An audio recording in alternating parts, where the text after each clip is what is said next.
What if I told you that a children's game could become a matter of life and death? Not in a metaphor, not in a story, but in reality. A game where losing doesn't mean losing points. It means losing your life. And the people forced to play it?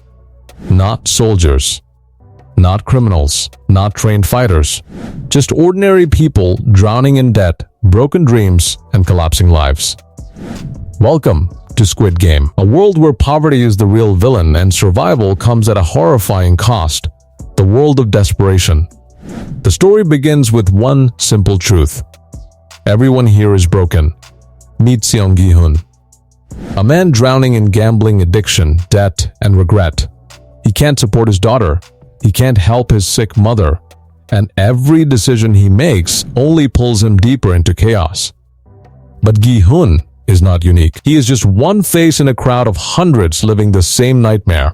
Bankrupt businessmen who lost everything chasing success. Struggling migrants trying to survive in a foreign system. Runaway criminals hiding from debt collectors. Broken families held together by nothing but hope. And then, one day, they all receive the same mysterious invitation. A chance to play childhood games. Simple, familiar, innocent, but with one promise, a massive cash prize beyond imagination. However, there is one rule they don't fully understand at first. Lose the game, and you don't walk away. You die. And just like that, hope turns into a trap disguised as opportunity. Red light, green light. The first game looks harmless. Red light, green light. A giant doll stands at the end of a field watching silently. When she says green light, you move. When she says red light, you freeze. It sounds like a game every child has played. But then reality breaks in. A player moves slightly too late, a gunshot echoes through the air, and he drops dead instantly. Silence turns into chaos. People scream. People run. People panic. Some try to escape. Some fall. Some freeze in terror. But there is no mercy here. Every mistake is punished with death. The game is not about speed. It is not about skill. It is about obedience under fear. About controlling your own survival instincts. And within minutes, bodies begin to pile up. Dozens eliminated. Just like that. And for the first time, every survivor understands the same horrifying truth. This is not a game. This is execution disguised as entertainment, the system behind the game. After the first massacre, the survivors are given a choice: leave the game or continue. But this is where the real manipulation begins, because each death increases the prize money. So now survival and greed are at war. If you leave, you return to poverty, debt, and suffering. If you stay, you risk everything for unimaginable wealth. And most people stay, not because they are brave, but because desperation is louder than fear. Meanwhile, hidden behind walls and masks, a silent system watches everything. Pink-suited guards enforce order without emotion. A mysterious frontman controls the operation.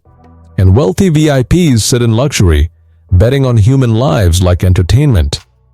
To them, the players are not people. They are statistics. They are animals in a race, running toward death for someone else's pleasure. A game of suffering turned into sport. Alliances and betrayals.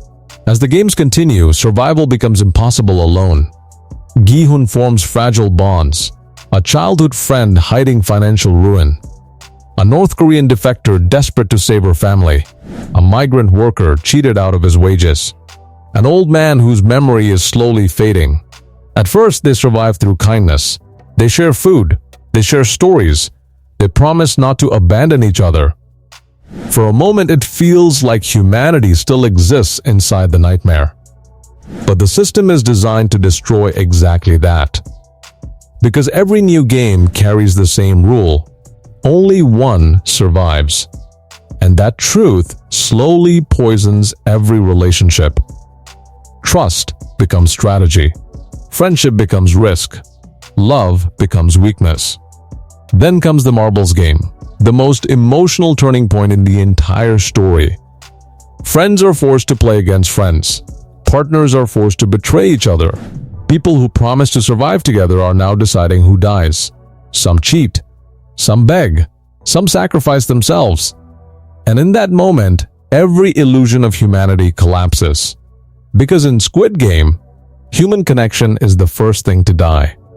The true monster.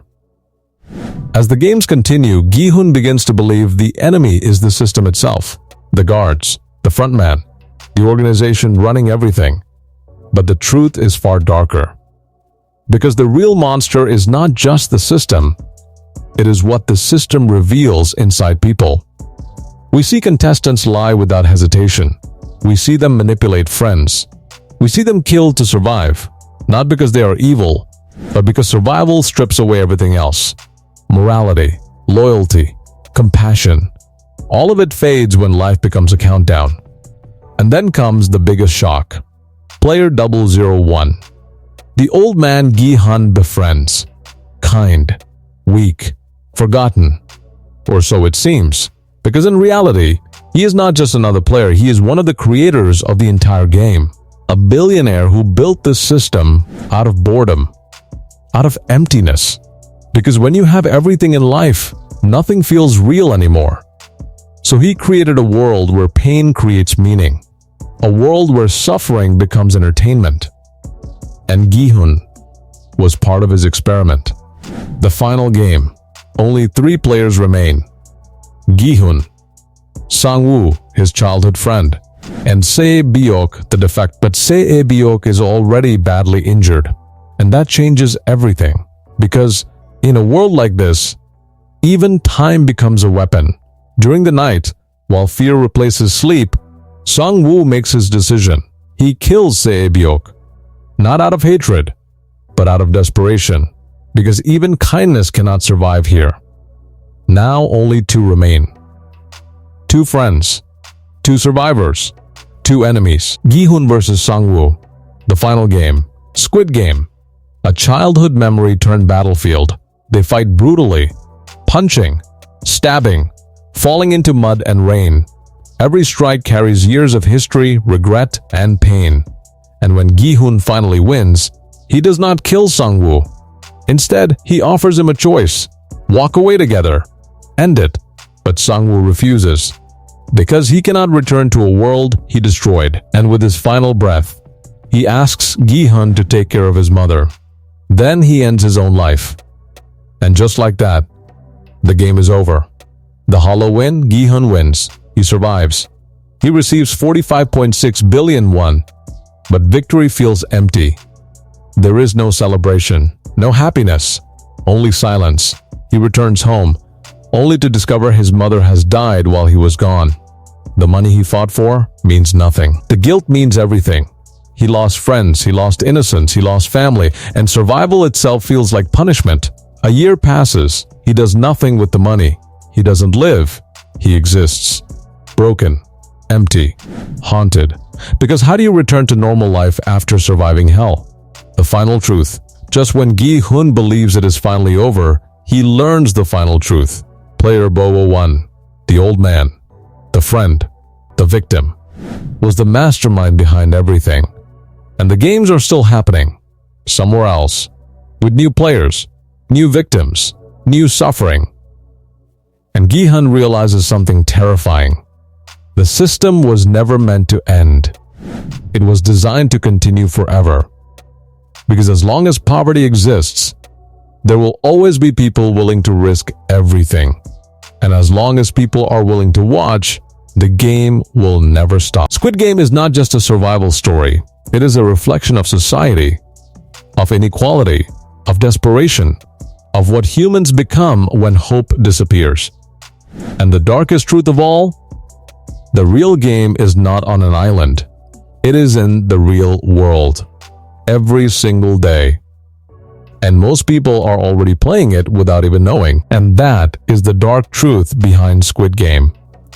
A story about survival that exposes humanity itself. If you enjoyed this breakdown, make sure to hit that subscribe button and turn on notifications so you never miss the next deep story explanation.